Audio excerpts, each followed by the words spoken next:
I think our first principle talks primarily about um, how each individual is important. And yes, certainly racism and oppression are part of that. You know, how we treat one another and work toward anti-racism and anti-oppression is part of that. But there's a sense um, that we need to treat ourselves, our own bodies, our complete selves, and the bodies of others with worth and dignity, who are, regardless of who they are. Um, and one of the things I think of often when I think of worth and dignity is not that we believe that there is some scientific way to prove worth and dignity, but that we aspire to treating ourselves and others as if they have worth and dignity. And that's for the betterment of ourselves and in a society and a civil society, in a society that cares about one another, that helps one another, that we need to treat each other as if we have worth and dignity.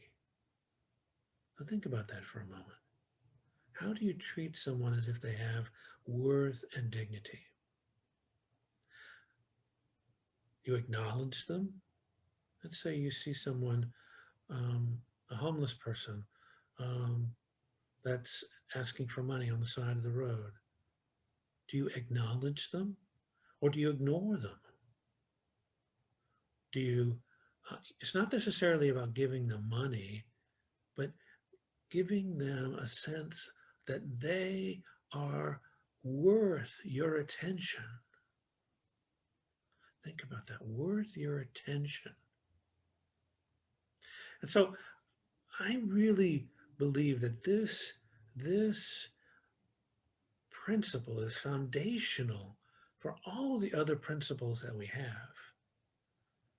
That we acknowledge, respect, care for ourselves, and we acknowledge, respect, and care for all those we come into contact with.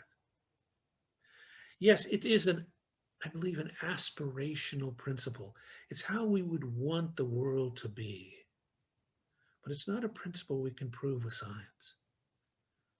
It's a principle that we have to live as human beings.